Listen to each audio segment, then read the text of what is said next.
इस कहानी की शुरुआत में प्लाईमाउथ नाम के टाउन को दिखाया जाता है, जहाँ पर लोग थैंक्स गिविंग नाइट को सेलिब्रेट कर रहे होते हैं। तभी हम देखते हैं कि टाउन का शेरिफ जिसका नाम एरिक होता है, वो अपनी दोस्त जिसका नाम अमेंडा है और उसके पति जिसका नाम मिच होता है, उनके घर पर उन्हें थैंक्स गिविंग विश करने के लिए आया होता है। और यहाँ पर हम जान पाते हैं कि यहाँ पर जो मिच है वो एक मॉल का मैनेजर है। इस मॉल का नाम राइट मार्ट है, लेकिन थैंक्स गिविंग के दिन भी उसके बॉस ने छुट्टी नहीं रखी थी और अमेंडा इस बात से बहुत ही ज्यादा नाराज होती है क्योंकि आज के दिन तो हॉलीडे होना चाहिए था। वहीं दूसरी तरफ हम राइट मार्ट के ओनर को देखते हैं जिसका नाम थॉमस होता है, जो कि अपने घर पर होता है। वो अपने घर पर अपनी फैमिली के साथ थैंक्स गिविंग सेलिब्रेट कर रहा होता है। दरअसल आज थॉमस ने अपने मार्ट के अंदर एक सेल रखी थी जिसका नाम ब्लैक फ्राइडे है। वहाँ पर लोगों की बहुत ही ज्यादा भीड़ जमा हो चुकी थी, लेकिन जैसा कि हम देखते हैं कि थॉमस अपने घर पर होता है जहाँ पर वो एक शानदार पार्टी कर रहा होता है। वहाँ पर उसकी बेटी भी होती है जिसका नाम जेसिका है और यहाँ पर जेसिका के साथ उसका बॉयफ्रेंड भी होता है जिसका नाम बॉबी है। साथ ही हम देखते हैं कि यहाँ पर जेसिका की मॉम भी होती है जिसका नाम कैथरीन होता है, लेकिन वो अपनी मॉम को बिल्कुल भी लाइक नहीं करती क्योंकि वो उसकी स्टेप मॉम है। तभी इसी दौरान घर के बाहर जेसिका के दोस्त गाड़ी लेकर आ जाते हैं। जेसिका भी अपने दोस्तों के साथ चली जाती है। उसके दोस्तों का नाम होता है स्कूबा, जूलियन, इवान और गैबी। और अब ये सब के सब यहाँ से जेसिका के डैड के मार्ट में जाने का तय करते हैं। वहीं सीन शिफ्ट होता है मार्ट के बाहर, जहाँ पर हम देखते हैं कि वहाँ पर बहुत सारे लोगों की भीड़ इकट्ठा हो चुकी थी। ये सब के सब यहाँ पर मार्ट के खुलने का वेट कर रहे होते हैं, लेकिन हम देखते हैं कि यहाँ पर इस भीड़ को काबू करने के लिए वहाँ पर सिर्फ 2 गार्ड्स रखे गए थे। वहीं मार्ट के अंदर हम मिच को देखते हैं जो कि यहाँ का मैनेजर है, जो कि वहाँ पर सामान का सेटअप कर रहा होता है ताकि कस्टमर्स को बेटर सर्विस दी जा सके। इसके थोड़ी देर बाद वहाँ पर जेसिका और उसके दोस्त भी आ जाते हैं और ये सब के सब वहाँ पर भीड़ को देखकर पूरी तरह से चौंक जाते हैं। ये देखते हैं कि वहाँ पर लोग एक दूसरे को धक्का दे रहे थे ताकि जैसे ही मार्ट खुले तो वो सभी अंदर जाकर फ्री का आइटम ले सके। लेकिन जैसा कि हम जानते हैं कि ये मार्ट किसी और का नहीं बल्कि जेसिका के फादर थॉमस का है, इसीलिए जेसिका और उसके दोस्तों को इजीली एंट्री मिल जाती है। इसी बीच वहाँ पर एरिक और अमेंडा भी आ जाते हैं। यहाँ पर जो अमेंडा होती है वो मिच के लिए खाना लेकर आई थी और यहाँ पर जो एरिक होता है वो भीड़ को कंट्रोल करने में लग जाता है। और जेसिका जब मार्ट के अंदर अपने दोस्तों के साथ जा रही होती है तो उसे बाहर वहाँ पर रायन मिलता है। दरअसल यहाँ पर जो रायन है वो जेसिका को लाइक करता है, लेकिन जेसिका बॉबी के साथ कमिटेड है, इसीलिए वो उस पर ध्यान नहीं देती। इसके बाद जेसिका रायन को इग्नोर करके अपने दोस्तों के साथ मार्ट के अंदर चली जाती है, लेकिन बाहर खड़ी लोगों की भीड़ ये देखकर बहुत ही ज्यादा गुस्से में आ जाती है क्योंकि जेसिका और उसके दोस्त बिना लाइन में लगे अंदर जा चुके थे। ये देखकर सभी लोग पूरी तरह से बौखला जाते हैं और तभी वहाँ पर एक लड़का जो कि अपनी गर्लफ्रेंड के साथ आया होता है, वो लड़का फौरन गार्ड से माइक छीन कर ये अनाउंस कर देता है कि मार्ट अब खुल चुका है। और इसके अगले पल वहाँ पर बहुत ही ज्यादा भगदड़ मच जाती है। लोगों की भीड़ मार्ट के अंदर घुसने लगती है और इस दौरान कई सारे लोग बुरी तरह से जख्मी हो जाते हैं। साथ ही यहाँ पर कई सारे लोगों की दर्दनाक तरीके से बुरी तरह से मौत हो जाती है, लेकिन फिर भी यहाँ पर लोगों को बिल्कुल भी फर्क नहीं पड़ता कि कौन जी रहा है और कौन मर रहा है, क्योंकि वो सब तो यहाँ पर फ्री का सामान उठाने में लगे हुए थे। वहीं इवान इन सब की वीडियो रिकॉर्ड कर रहा होता है। तभी हम देखते हैं कि एक सिक्योरिटी गार्ड दरवाजे के नीचे फंसा हुआ होता है। बॉबी उसे देख लेता है। इससे पहले कि बॉबी उस गार्ड की कुछ मदद कर पाता, लोगों की भीड़ के नीचे उसका हाथ आ जाता है, जिससे उसका हाथ वहीं पर टूट जाता है। जेसिका इन सब से बहुत ही ज्यादा घबरा जाती है। तभी अमेंडा को धक्का लगता है जिससे वो नीचे गिर जाती है। तभी हम देखते हैं कि एक लिजी नाम की औरत जो कि अपनी ट्रॉली के अंदर फ्री का सामान ले जा रही होती है, उसकी ट्रॉली के नीचे अमेंडा का सर आ जाता है, जिससे अमेंडा की दर्दनाक तरीके से मौत हो जाती है। तभी इसके बाद यहाँ पर जो शेरिफ एरिक होते हैं वो भीड़ को काबू करने के लिए हवा में शूट कर देते हैं। इसके बाद ये सीन यहाँ से शिफ्ट हो जाता है और कहानी जाती है 1 साल आगे। थैंक्स गिविंग आने वाला होता है और लोग यहाँ पर बहुत ही ज्यादा डरे हुए होते हैं क्योंकि यहाँ पर जो थॉमस है जो कि राइट मार्ट का ओनर है, वो एक बार फिर से थैंक्स गिविंग वाले दिन पिछली साल की ही तरह सेल लगाने वाला था। साथ ही हम देखते हैं कि इवान ने जो वीडियो रिकॉर्ड की होती है वो वीडियो बहुत ही ज्यादा वायरल हो चुकी थी, जिसे थैंक्स गिविंग मैसेकर के नाम से जाना जाने लगा था। हम देखते हैं कि पूरे शहर में थॉमस के खिलाफ लोग प्रोटेस्ट कर रहे होते हैं। साथ ही यहाँ पर जो मिच होता है जो कि मैनेजर था, उसने वहाँ से जॉब छोड़ दी है क्योंकि मिच ने उस दिन अपनी वाइफ अमेंडा को खो दिया था। साथ ही हमें यहाँ पर बॉबी के बारे में भी पता चलता है कि वो पिछले 1 साल से गायब है, किसी ने उसको नहीं देखा।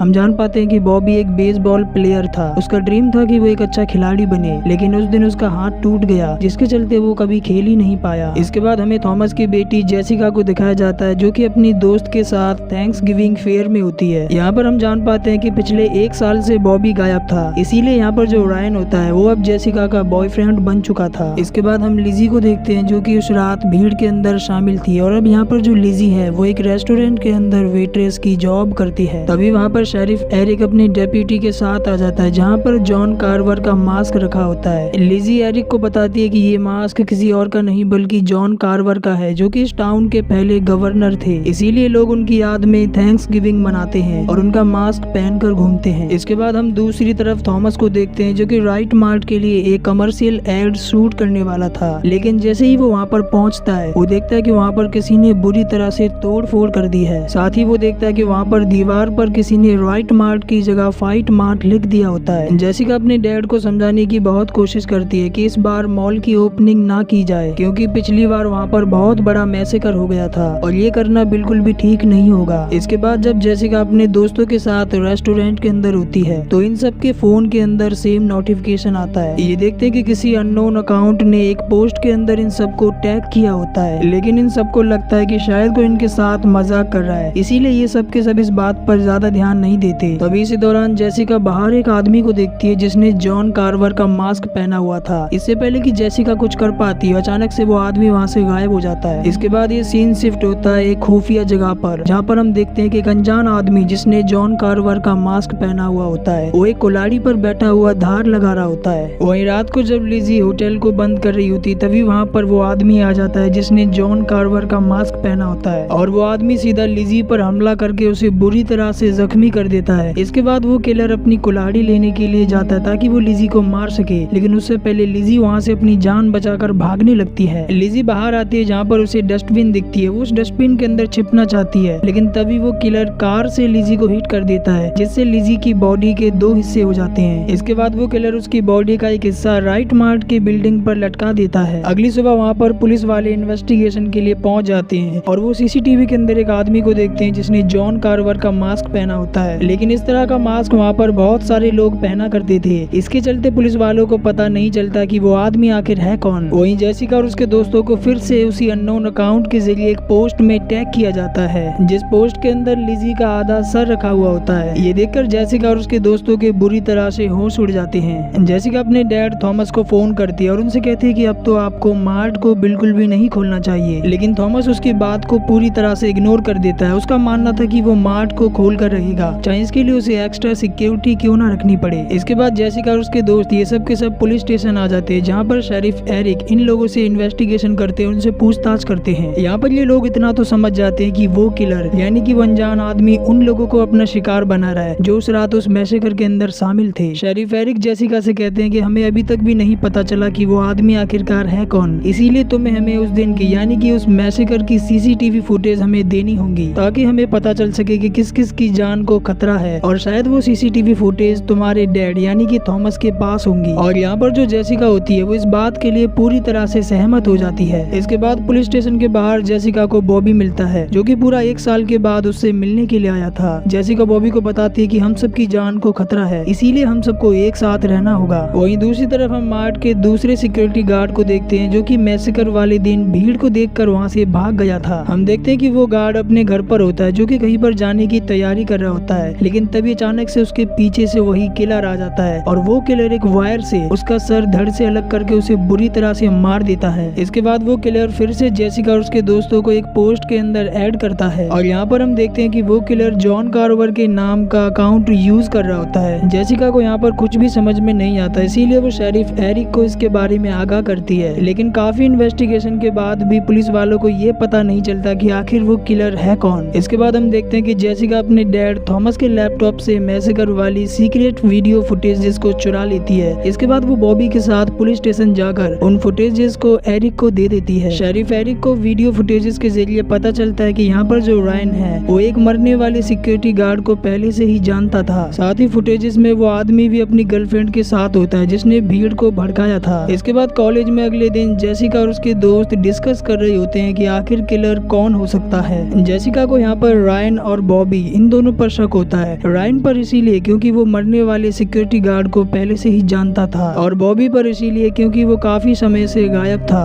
दूसरी तरफ हम उस आदमी को देखते हैं जिसने उस दिन भीड़ को भड़काया था। हम देखते हैं कि वो आदमी एक जिम ट्रेनर था जो कि अपनी गर्लफ्रेंड के साथ होता है, लेकिन तभी वहाँ पर वो किलर उनके पीछे से आ जाता है जो कि उन दोनों को ब्रूटली मार देता है और इस हादसे के बाद कॉलेज को भी बंद कर दिया जाता है। लेकिन जब इवान और गैबी ये दोनों के दोनों कॉलेज से जा रहे होते हैं तभी वहाँ पर वो किलर इन दोनों पर हमला कर देता है और इन दोनों को किडनैप कर अपने साथ ले जाता है। इसके बाद वो किलर गैबी के फोन से जेसिका को मैसेज करके उसे भी कॉलेज के अंदर बुला लेता है। लेकिन जेसिका यहाँ पर किलर की चाल को समझ जाती है, वो उसे देख लेती है। वो अपनी जान बचाकर सीधा मेकअप रूम के अंदर आकर छिप जाती है, लेकिन अभी भी वो किलर उसके पीछे होता है। तभी जेसिका उस किलर की आंखों में एक स्प्रे मारकर वहाँ से बाहर भाग आती है जहाँ पर पुलिस की टीम थी। इसके थोड़ी देर बाद वहाँ पर रायन और बॉबी ये दोनों के दोनों भी आ जाते हैं और इन दोनों में जेसिका को लेकर हाथापाई भी हो जाती है। लेकिन जेसिका उन दोनों से कहते हैं कि उसे उन दोनों में से किसी की भी शक्ल नहीं देखनी। तभी वहाँ पर जेसिका की फ्रेंड जिसका नाम जूलिया है उसके डैड वहाँ पर आ जाते हैं और वो जूलिया को अपने साथ लेकर चले जाते हैं क्योंकि जूलिया वहाँ पर सेफ नहीं थी और वो उसे कहीं और ले जाने वाले थे। इसके बाद हम देखते हैं कि जेसिका और स्कूबा ये दोनों के दोनों एक गन डीलर के पास चले जाते हैं जहाँ से ये अपनी सेफ्टी के लिए एक गन ले लेते हैं। इसके बाद वो कार से वहाँ से जाते समय जूलिया से वीडियो कॉल के थ्रू बात कर रहे होते हैं कि वो ठीक है या फिर नहीं। तभी हम देखते हैं कि वो किलर जूलिया के घर के अंदर आकर उसके सिक्योरिटी गार्ड और इसके बाद वो उसके डैड को बेरहमी से मार देता है। जूलिया अभी भी वीडियो कॉल पर होती है लेकिन तभी पीछे से वो किलर आकर जूलिया को जख्मी कर देता है। जेसिका और स्कूबा ये देखकर बुरी तरह से डर जाते हैं, इसीलिए वो जूलिया की जान बचाने के लिए वहाँ पर आने लगते हैं। वहीं हम देखते हैं कि वो किलर जूलिया को जान से मारने वाला होता है। इससे पहले कि वो जूलिया को जान से मारता वहाँ पर जेसिका और स्कूबा आकर किलर के ऊपर गन तान देते हैं, लेकिन तभी वो किलर जूलिया की गर्दन पर चाकू रख देता है। इसके बाद वो उन्हें लाइव फुटेज दिखाता है कि उसने इवान और गैबी इन दोनों को बंदी बनाकर रखा हुआ है और तभी वो किलर जूलिया को एक आरी के ऊपर फेंक कर चला जाता है जिससे जूलिया के 2 टुकड़े हो जाते हैं और वो वहाँ पर मारी जाती है। स्कूबा को यहाँ पर बहुत ही ज्यादा बुरा लगता है क्योंकि वो उससे बहुत ही ज्यादा प्यार करता था। इसके बाद हम स्कूबा और जेसिका को देखते हैं जहाँ पर थॉमस भी होता है और थॉमस तय करता है कि वो अब मार्ट को बिल्कुल भी नहीं खोलेगा। लेकिन यहाँ पर जो कैथरीन होती है वो इन सब के अगेंस्ट होती है क्योंकि वो चाहती है कि मॉल खुले और यहाँ पर जो शेरिफ एरिक होते हैं वो इस किलर को पकड़ने का एक प्लान बनाते हैं। वो जेसिका, स्कूबा और बाकी सभी से कहते हैं कि उन लोगों को कल हो रही थैंक्सगिविंग की परेड के अंदर शामिल होना पड़ेगा ताकि जैसे ही किलर उन लोगों को जान से मारने के लिए आए उल्टा किलर ही पकड़ा जाए और यहाँ पर थॉमस इस बात के लिए मान जाता है। इसके अगली सुबह हम देखते हैं कि परेड स्टार्ट होती है जहाँ पर बहुत सारी भीड़ होती है। साथ ही यहाँ पर जो शेरिफ एरिक होते हैं उन्होंने किलर को पकड़ने के लिए पूरी टीम को तैनात कर दिया था और यहाँ पर सब कुछ ठीक चल रहा होता है। लेकिन तभी अचानक से वो किलर इस बार भेस बदलकर एक जोकर का गेटअप करके परेड के अंदर शामिल हो जाता है। इसके बाद वो किलर परेड में परफॉर्म कर रहे एक आदमी को बुरी तरह से मार देता है। साथ ही वो किलर यहाँ पर स्मोक ग्रेनेड भी फेंक देता है जिसके बाद वो किलर जेसिका, थॉमस, स्कूबा और कैथरीन इन सबको बेहोश करके इन्हें अगवा करके अपने साथ ले जाता है। इसके थोड़ी देर बाद जब कैथरीन को होश आता है तो वो देखती है कि वो टेबल पर लेटी हुई है जहाँ पर वो किलर भी होता है जो कि उसकी बॉडी पर ऑयल लगा रहा होता है क्योंकि यहाँ पर वो किलर अब कैथरीन को जिंदा ही रोस्ट करने वाला था। लेकिन जब वो किलर अपना दूसरा मास्क लेने के लिए जाता है तभी कैथरीन मौके का फायदा उठाकर वहाँ से भागने लगती है। इससे पहले कि कैथरीन अपनी जान बचाकर वहाँ से भाग पाती है वो किलर उसे देख लेता है और वो एक पिच फोर्क से उसे मार कर जख्मी कर देता है जिसके बाद वो उसे ओवन के अंदर डालकर जिंदा ही रोस्ट कर देता है। साथ ही वो किलर इसको लाइव टेलीकास्ट भी करता है। लेकिन जब पुलिस की टीम लाइव लोकेशन पर पहुंचती है तो वहाँ पर कोई भी नहीं था। वहाँ पर सिर्फ एक स्क्रीन के आगे एक फोन रखा हुआ होता है, यानी कि वो किलर पुलिस वालों के साथ गेम खेल रहा था। इसके बाद वो किलर फिर से दूसरी लाइव टेलीकास्ट करता है जहाँ पर उसने टेबल के सामने कैथरीन की रोस्टेड बॉडी को रखा हुआ था। ये देखकर जेसिका, थॉमस और स्कूबा के बुरी तरह से होश उड़ जाते हैं। किलर उन्हें बताता है कि फ्री सेल का आइडिया किसी और का नहीं बल्कि कैथरीन का था। इसी दौरान हम देखते हैं कि जेसिका और स्कूबा ये दोनों के दोनों किसी तरह से अपने हाथों को खोल कर वहाँ से भागना शुरू कर देते हैं। लेकिन वो किलर स्कूबा को पकड़ लेता है और वो उसे मार मार कर जख्मी कर देता है। लेकिन वहीं हम देखते हैं कि जेसिका वहाँ से भागकर जंगल से होते हुए शहर के अंदर आ जाती है जहाँ पर उसे शेरिफ एरिक मिलते हैं जो कि बेहोशी की हालत में होते हैं। तभी जेसिका एक बिल्डिंग के अंदर बॉबी को देखती है जिसके हाथ में जॉन कार्वर का मास्क होता है और अब जेसिका को समझ में आ जाता है कि किलर कोई और नहीं बल्कि बॉबी था। तभी शेरिफ एरिक भी होश में आ जाता है और जेसिका शेरिफ एरिक को बता देती है कि किलर कोई और नहीं बल्कि बॉबी ही था। शेरिफ एरिक बॉबी को शूट करने की कोशिश करता है लेकिन तब तक बॉबी वहाँ से भाग जाता है। इसके थोड़ी देर बाद शेरिफ एरिक जेसिका को बताते हैं कि थॉमस और स्कूबा को किलर के अड्डे से रेस्क्यू कर लिया गया है और तभी इसी दौरान जेसिका शेरिफ एरिक के जूतों को नोटिस करती है। वो नोटिस करती है कि शेरिफ एरिक के जूतों पर जंगल की मिट्टी लगी हुई थी और अब यहाँ पर जेसिका को सब कुछ समझ में आ जाता है कि किलर बॉबी नहीं बल्कि शेरिफ एरिक है जो कि जंगल में उसका पीछा कर रहा था। और अब यहाँ पर शेरिफ एरिक भी समझ जाता है कि जेसिका को उसके बारे में सब कुछ पता लग गया है। जेसिका एरिक से पूछती है कि आखिर उसने ये सब क्यों किया, और यहाँ पर एरिक उसे बताता है कि अमेंडा और उसका एक अफेयर चल रहा था। वो उसे बताता है कि अमेंडा मिच को डिवोर्स देने के बाद उससे शादी करने वाली थी, लेकिन थॉमस के मार्ट में सेल वाले दिन अमेंडा बुरी तरह से मारी गई और उस समय अमेंडा प्रेग्नेंट थी, यानी कि एरिक के बच्चे की वो माँ बनने वाली थी। और इसीलिए ही एरिक ने अमेंडा की मौत का बदला लेने के लिए सबको मारना शुरू कर दिया था। एरिक उसे बताता है कि उसी ने ही सब लोगों को मारा है और वो अपनी पहचान छुपाने के लिए जॉन कार्वर का मास्क यूज करता था। लेकिन तभी जेसिका एरिक को फोन दिखाते हुए थैंक्स कहती है, क्योंकि जेसिका ने एरिक की पूरी स्टेटमेंट को लाइव टेलीकास्ट कर दिया था, यानी कि अब सबको पता चल चुका था कि एरिक ही कातिल है। इस बात से एरिक को जेसिका के ऊपर बहुत ही ज्यादा गुस्सा आ जाता है, इसीलिए वो उस पर हमला कर देता है, उसे मारने की कोशिश करता है इससे पहले कि वो उसे नुकसान पहुंचा पाता हो। तभी वहाँ पर बॉबी आकर जेसिका की जान बचा लेता है। ये दोनों यहाँ से निकलने के लिए एक ट्रक के अंदर आकर बैठ जाते हैं। साथ ही यहाँ पर जो जेसिका होती है वो एक बड़े से गैस बलून को फूलने के लिए छोड़ देती है, और जैसे ही एरिक उन्हें मारने के लिए वहाँ पर आता है, जेसिका अचानक से गैस बलून में शूट कर देती है, जिससे वहाँ पर एक बहुत बड़ा ब्लास्ट होता है और इन दोनों को ऐसा लगता है कि शायद एरिक मारा गया। इसके अगले दिन हम वहाँ पर पुलिस टीम को इन्वेस्टिगेशन करते हुए देखते हैं। साथ ही वहाँ पर फायरमैन भी होते हैं जो कि आग बुझाकर वहाँ से चले जाते हैं। एक फायरमैन ऑफिसर को बताता है कि उन लोगों को एरिक की बॉडी कहीं पर भी नहीं मिली। ये हो सकता है कि शायद उसकी बॉडी जलकर पूरी तरह से खाक हो गई होगी, लेकिन ऐसा भी हो सकता है कि शायद एरिक बच गया होगा। मूवी के एंडिंग सीन में हम देखते हैं कि जब जेसिका सो रही होती है तो उसे ऐसा लगता है कि शायद शेरिफ एरिक उसके क्लोजेट के अंदर छिपा हुआ है, लेकिन वो देखती है कि वहाँ पर कोई भी नहीं था। और इसी के साथ ये मूवी, जिसका नाम है थैंक्स गिविंग, ये मूवी यहाँ पर एंड हो जाती है।